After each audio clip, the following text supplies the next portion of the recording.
Hello and welcome to United to Heal.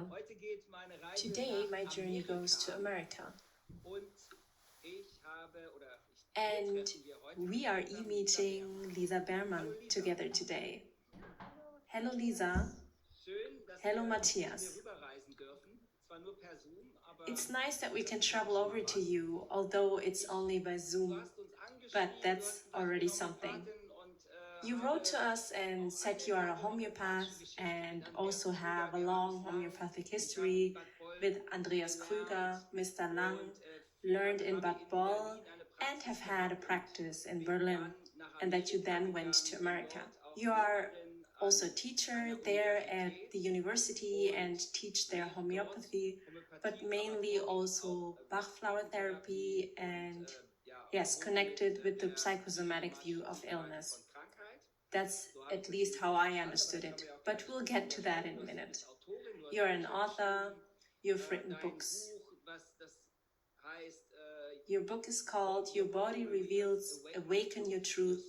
The soul is your body whisperer, symptoms are the messenger. I would also like to talk to you about that later. I found it all very exciting. That's why we are here together today and share your experiences and your view of healing. Thank you that I can illuminate the topic a little bit with you all together. My path via homeopathy also included Bach Flower Therapy at a very early stage. The Boller School and homeopathy in Berlin is very strong through Andreas Krüger and others. But what fascinated me very much about Bach Flower Therapy from the very beginning was the approach, the question of Edward Bach, know yourself, heal yourself. Healing yourself is connected with the process of knowing your true self. And during my training, I also became very involved with psychosomatic medicine. I did the training with Dr. Rüdiger Dahlke in order to actually, as holistic physicians, we are still challenged a little bit to not just do symptom treatment. Patients come to us and they have their migraine, they may have cancer, they may have emotional problems, and they come up to us and say, help me. And of course we want to help, but with that helping, it can also quickly become treating the symptoms. Although we have the holistic claim to bring body, soul, and spirit into harmony, it is often, I think, bit lost what the deeper meaning of illness actually is, and that is a core question in general. The meaning of life. What is the meaning of suffering and illness in my own life? I grew up in post-war Germany in a collectively traumatized country, and very early in my childhood I sensed the blocked emotions. We did not talk about what happened, whether it was all the refugees who were in our neighborhood and came in and out, whether it was my father who himself was in the war, my mother who grew up in the war, so that actually in my early years already, and particularly in suffering questioned me, and until today, I'm still searching for a deeper understanding for myself, my own spiritual path. When I did the training and realized that this is really my calling, which calls me to help other people, that has always accompanied me. Dr. Bach, with his statement, heal thyself, so heal yourself, know yourself, which is also in the Oracle of Delphi already. Know yourself brings up the question, of course, do I really connect myself like this? And here is a core element that I always follow in my treatments. I sometimes compare it to infants who are first very, very pure and who have no programming of, oh my goodness, I'm gonna talk to that human being, or oh my goodness. So these preconceived notions, these programming and belief patterns become, do I actually accept more and more as a human being through an upbringing, parents, religion, culture, simply my environment? The Bach Flower Therapy, Bach or my law is actually first, so this core essence of us. Sometimes I speak a little in English and English word slips out of my mouth. I'm sorry, here and there. I know that. I also lived in America once, and then you just often speak German English together, Denglish. Exactly, especially because I've lived here for so long now. Sometimes I can't remember the words that correspond to the German words. Some words are easier in English, some rather in German. I sort of go back to that essence of who we really are. There are more and more layers of wounds, blocked feelings, emotions, and then we go even more into our armor. There are our defense mechanisms, and in these defense mechanisms, we get stuck in our stories. Sometimes you still do therapy as a 52-year-old because your father behaved in a certain way, and so on. So we are emotionally, mentally stuck in our identifications. I sometimes call it we have a heavy backpack with us that we carry, and through that we respond or react to life. Whereas we don't even respond according to the situation, but we are reacting to it. From our brain research, we know it is like with the reptilian brain, our fight, fly, freeze response to life. We have not managed to rest in the centered self, where we can now objectively judge, what do I want to respond now? From brain research, we know it's in the midbrain, in the limbic brain, the place amygdala, where we can basically say, in a mindfulness, I don't have to go back into a survival instinct now. It's not really a danger. I can switch into my frontal lobes with feelings and respond with love. So, and that's a process where we can shed more and more these whole layers that we have built up as a protection to then really be who we really are. Yes, I wanted to go back again. Fight, fly, freeze. Fight, flee, or freeze. Fight, flee, or freeze.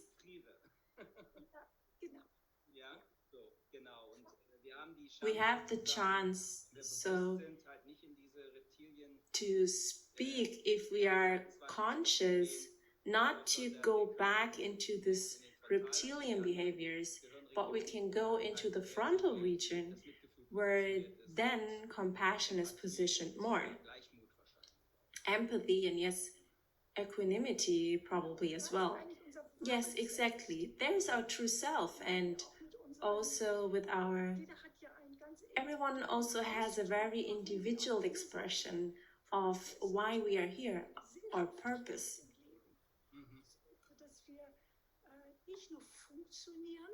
A sense of purpose in life, that we don't just function and survive. The basic that man has is first of a shelter, that is to have a roof over our heads, to have enough to eat, that we are a part of the community, and to that it belongs our needs increase, and the highest need we have is self-actualization, with the question, why am I here? What is my gift to the world? And my first question is, what does that not to have to do with illness? Exactly, that's exactly the question. You quoted my book, "Your soul is the body whisperer and your symptoms are the messenger." It is a quote from the book. Our soul, or your soul, is the body whisperer, for example, and the symptoms are the transmitters of the messenger. For example, in my practice, regardless of what symptomatology a patient comes in with, the question for me is, what is in the invitation here? This is the soul, so to speak, knocking on the door and saying, here is an invitation to come back into your wholeness. And psychosomatics come in as well. Rüdiger Dahlke once said that what is missing in consciousness will be reflected in the body. So I take the lungs, for example, pneumonia. The lungs are an organ of communication. We all breathe the same air. So there is then the question, of course, first, how is your communication? Is there a disturbed relationship with a person or a situation? Or if then even we have fever, is there an anger or rage about it? So that one goes into the questioning. That is where you ask, to what extent does illness come into play, that illness is an opportunity. It's not a punishment of what we normally think. Why does this happen in my life? Why is life so hard to me? And then it sounds hard to say, maybe life is for your well-being. Maybe it is for you to correct it. And that's where Dr. Bach says again in his books, life wants to correct that you get back in tune with your own soul. Yeah, from my side, so if you're engaged with health and getting healthy, then I can only confirm that then it becomes easier, and these whole diseases are nevertheless again and again also wake-up calls, or where one nevertheless sleeps or has cheated himself a little bit or cheats oneself. We often only notice this when we are ill. This is exactly what it is about. We then often have that we somehow overlooked. It's always exciting to see. It's like when a light bulb was suddenly broken, but this one has to be replaced. But to just question this, again related to your own body, what has made this organ susceptible? And there it is again, to go back to Dr. Bach, and also in homeopathy, there is in the meantime a movement which does not primarily look at the body symptoms, when, how, where, what something shows by itself, but how is then the answer of the personality to this illness. Today there are many approaches, especially in Indian homeopathy, that put the symptoms of the mind in the first place, and only then the body symptoms. Dr. Bach, who was actually the father of modern psychosomatic medicine, he was the first bacteriologist, and he was a recognized homeopath. So he was a homeopath and also a bacteriologist. He did research and proved the connections between blocked feelings and the diseases. He developed the Bach nosodes and found out that the bacterial germs in the intestine, when they are out of balance, are connected, for example, with fear or with insecurity, or he formed 7 categories, but then produced homeopathic nosodes in the potencies C12, C30, and in the C200. In my Berlin practice time, I still worked a lot with it, So I had stool samples given to me by patients, and then I sent it to the laboratories to get the corresponding C30 or C200 of the nosote. And Bach's own process was then to say it has to be even easier to find plants that are exactly the same in their energy level, because homeopathy and Bach flower therapy are about vibrations, energetic forms of healing. So he got more involved with the Celtic philosophy. He then found plants, and there is a little difference between homeopathy and Bach flower therapy. He found plants that have such a high frequency in the flowers that they have no side effects at all. He had divided plants into 3 categories. The first was plants that are poisonous plants, such as belladonna or even a cactus. He put that in the first group. They have a frequency lower than the average human consciousness. The second category were the food plants, that we take in every day. These are plants that have vibrations similar to that of the average person.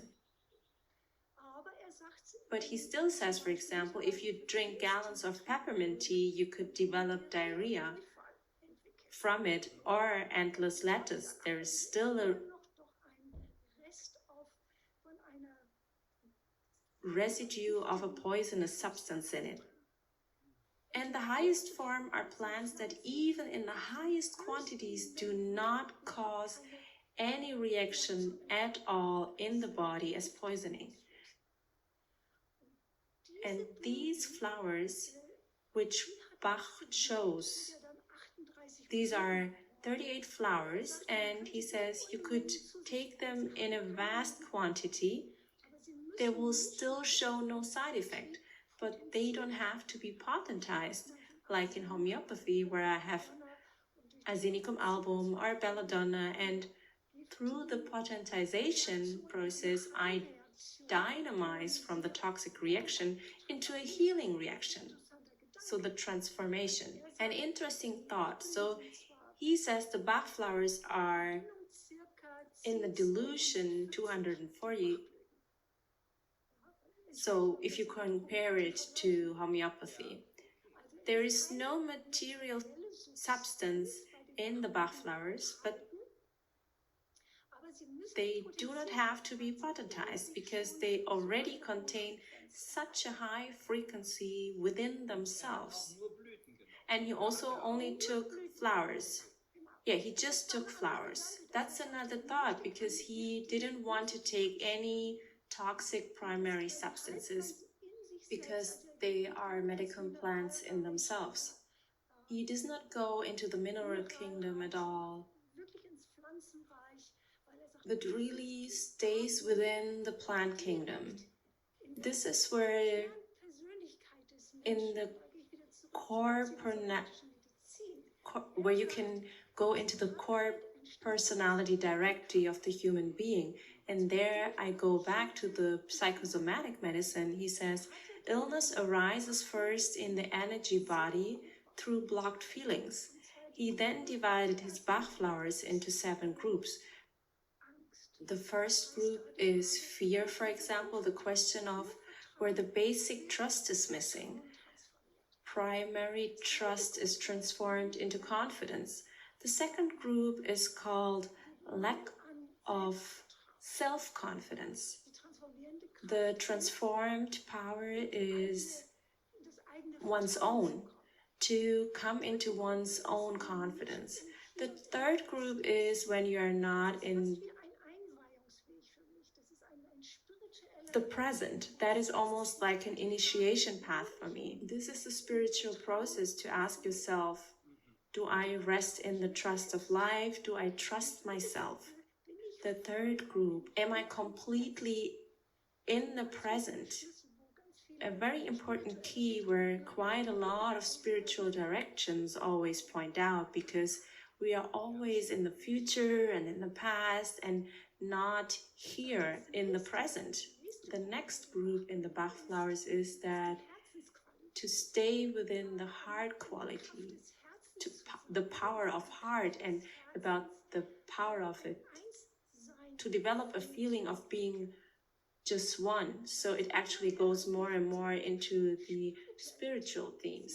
The next theme is actually when one allows oneself to be influenced too much by others and establishes coherence between the heart and the mind, and that it can also listen to one's own voice and articulate that to the world.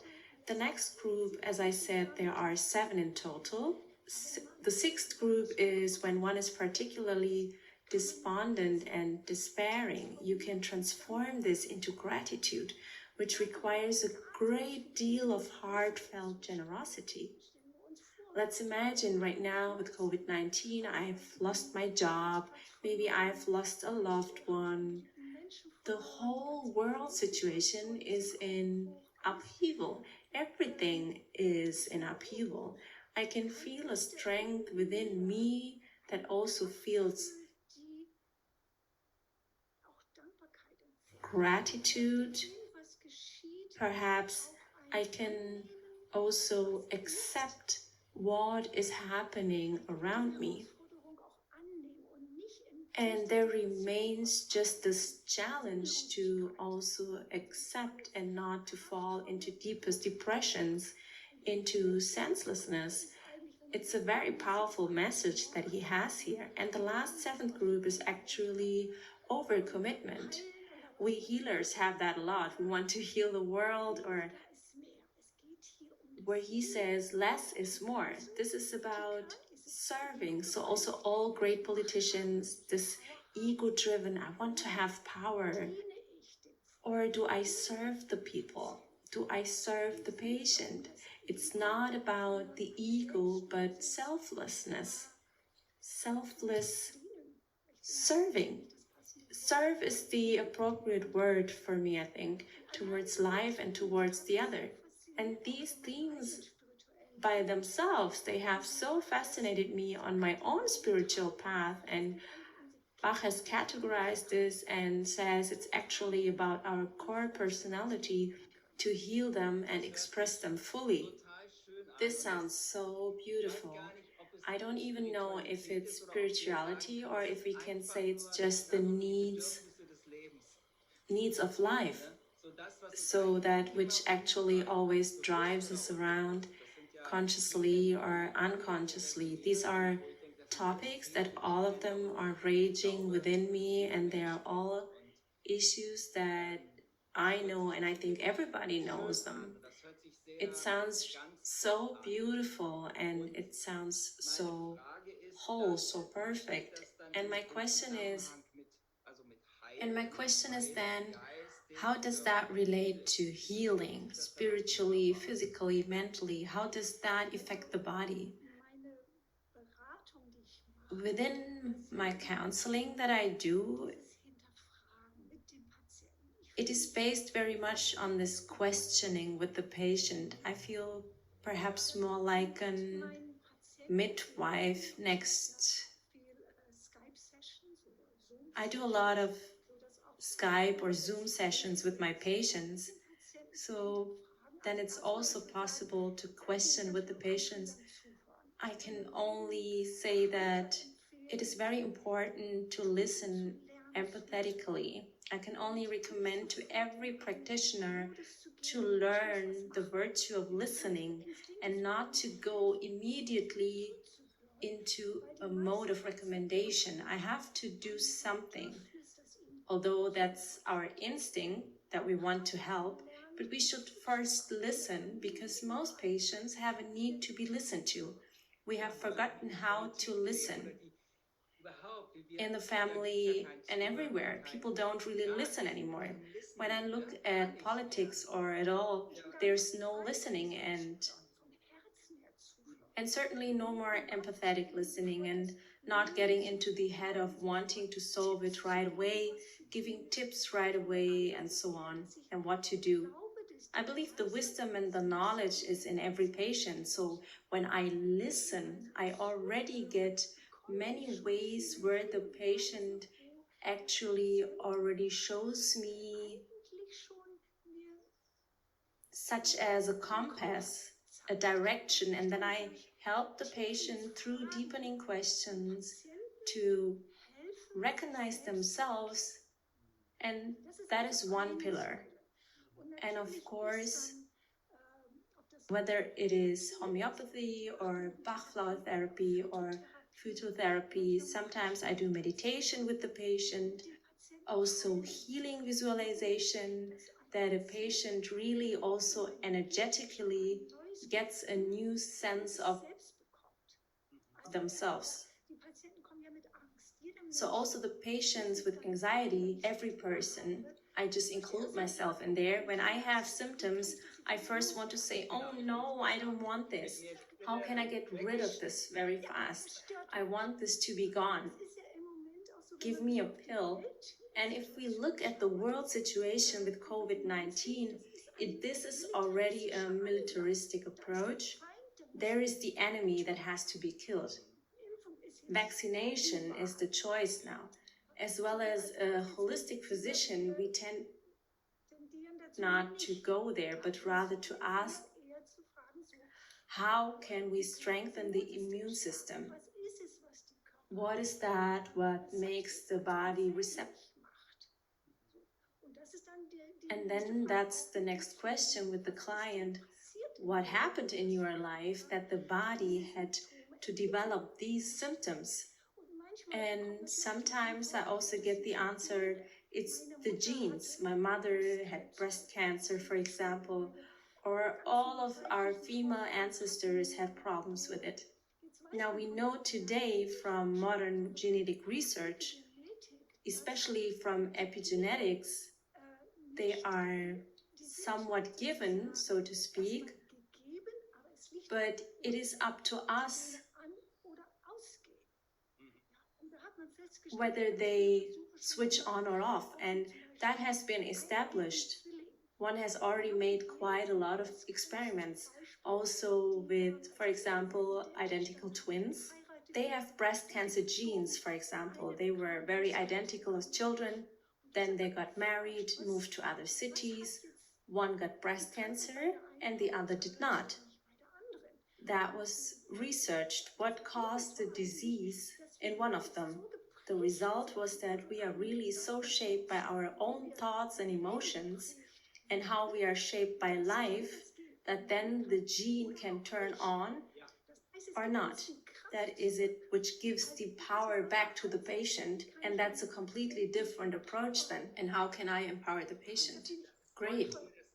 I want to reinforce that because I used to take advanced biology course when I graduated from high school, and my son is also taking an advanced biology course right now. It's also about epigenetics, and you have a queen bee and you feed a bee with royal jelly for 5 days, then it becomes a queen. But if it only gets royal jelly for 3 days and you feed it with normal sugar afterwards, then it becomes a worker bee. It just doesn't develop all these reproductive organs. And then it was researched and they found out by the biologists that the genes contract when they are not fed with the royal jelly. Certain sequences are not read at all, and that is so interesting. And the professor from Freiburg, I don't remember the name right now, he had discovered it, and also in all the school books which he had co-written, he also raised the question, isn't it by what you eat, it has an outcome on your development and your life? I thought that was very interesting. And one can combine that with the mind. If certain emotions have an impact on our cells, that other sequences will be read out of it. Fascinating. I didn't know of that. In general, I have a look at 3 aspects with the patient. because you just talked about it. Nutrition is also one form of energy. Some ask themselves, why do we have to eat at all? Most of the people don't raise that question to them at all. I would also not refuel the car with water instead of gas, and I can also not eat fast food the whole time. The body is our instrument, cannot function in an optimized way because the genes that I have been inherited, I weaken or strengthen them. It can be that I have been inherited a diabetes disposal, but following a good diet, I take care of with the best nutritions, and I'm mentally balanced, and I'm cautious of all sorts of toxins, toxic pollution. That's the best prophylaxis one can do. Yes, and then the right gene sequences are read off. Exactly. And this should be the path of medicine, to do more prophylaxis. And it's so absurd that we have so many medical professionals and at the same time never had so many chronically ill people. And from an economical point of view, we need to see who's gaining money out of that. There is more and more a turnaround, also with yoga, meditation, mindfulness, and a good diet. It is more and more already on everyone's mind. Organic food, also through global warming. We have to change the soils again, that the soils produce rich food. We have to see it also holistically, what makes us sick. Exactly. I have a question. What do you teach, or you are at the university, at Bastyr University in Seattle and in San Diego. What kind of university is that? Yes, I might go back a little bit more. I might go back a little bit more when I moved to the US in 2003. I went to Seattle, to the Seattle area, which is also very influenced by the Native Americans. Of course, I was once very interested in it and looked around, so to speak. What is there here as an alternative? Naturopathic schools and so on. And really by chance, I was at a fair and she was the head of the botanical department of this Bastyr University. So I told her that I've been teaching Bach flowers in Berlin for years, and she says, wow, we're desperately looking for someone who can teach Bach flowers, the so-called coincidences that come your way. And she immediately engaged me. And she asked me all about my background and what I've done and so on. And that was in 2005. I've been teaching there ever since. That's a university where you become a naturopathic doctor. So the training here,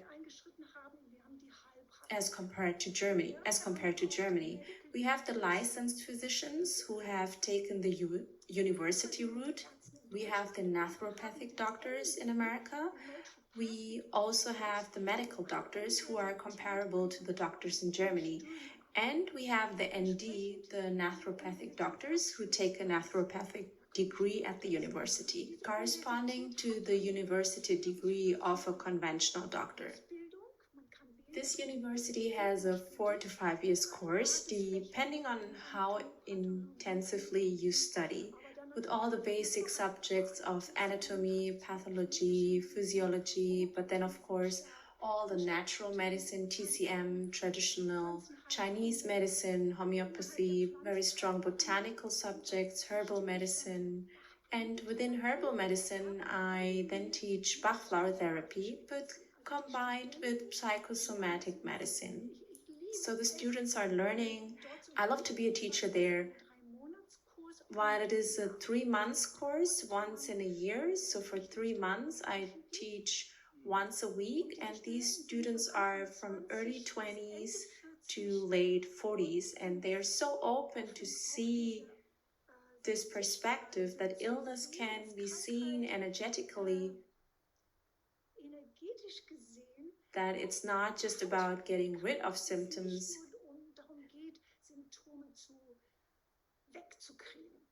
that the illness also manifests where there is a correspondence. For example, the heart suddenly shows symptoms, perhaps due to high blood pressure. Then I ask, what could trigger pressure? Is it fear? Is it stress? What is it?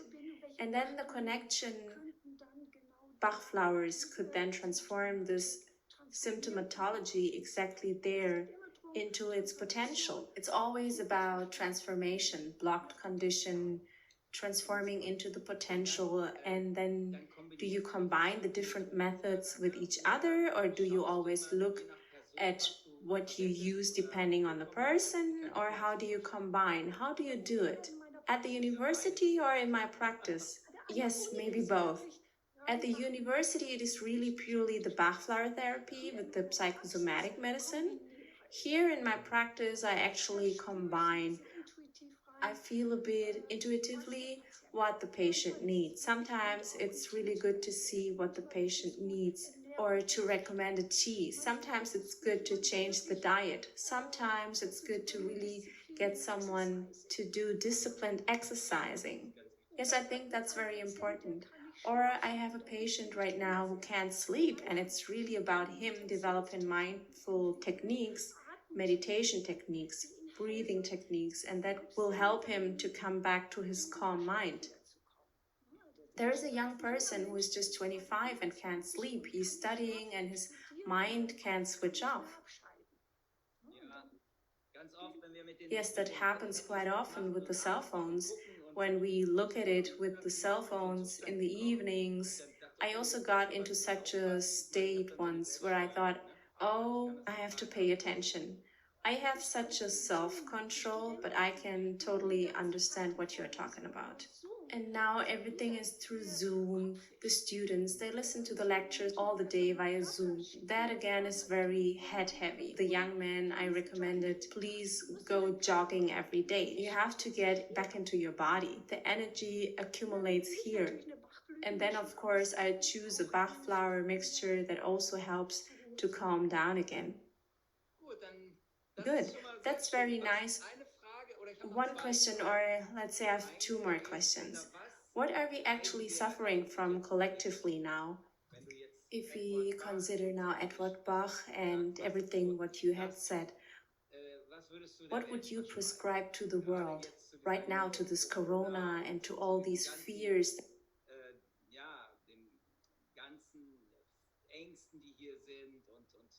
that are here, or the dynamics? We need courage to do something new. Courage to be open to what I want to change for myself personally and collectively. I think we as humans have reached an impasse. And I don't think that's what it's all about. We don't want it to go back to what it was before. It's not going to happen that way, because if you look historically, every pandemic, every stroke of fate collectively has always initiated a change, a next evolutionary step. So people who can use this phase for themselves to a new idea, changes, be it with private, professional, on all sorts of levels, they will really outgrow themselves. People who are afraid need courage and should be supported, also from such a rigidity, in a confidence to go on. Even if we don't know where we are going to, the mind also always wants to know what is coming up next. The mind has the biggest challenge, not to know. So collectively, I think we have to learn to trust in our heart, in our intuition. How does life want to develop now? and not to fall into this trap. Although for many, vaccination may be right, that this is not the final solution. It is about much more. It's really about a leap of consciousness collectively for the entire world. It's my personal impression on a small scale as on a large. Okay, then nevertheless I have another question. What can we do as human beings? Now we are probably sitting at home and then you say that and you think, oh help, what can I do now? So that we're not narrow or clinging. Basically the question as Bach asked it, know thyself. It is said one must sometimes, the introduction is to be quiet, to have courage, to go into nature, to be silent. Question, where am I in life? Who am I? What feels good? Because our soul is speaking through our body. Everything that makes me feel wide inside, that opens me up. Oh, that feels good. That's where my soul says you are on the right path. Everything that doesn't make itself narrow, that don't want to change it, that can be quite simple. So that one asks through all the areas related to yourself, related to the relationship, all relationships, my profession, does it open me up or does it close me inside? That's a beautiful exercise you're sharing right now. That's great. So it opens me up. Then we can apply that right after this interview with people and ideas and everything right away, right? Sure. To see what do I need when something is tight. I've identified it. Oh, that just makes me tight and tense. What do I need to go back into my openness? That would be the second step. And maybe it takes some time to stay in this question and then not to be impatient, but to stay with it. What do I need today? What do I need at this moment?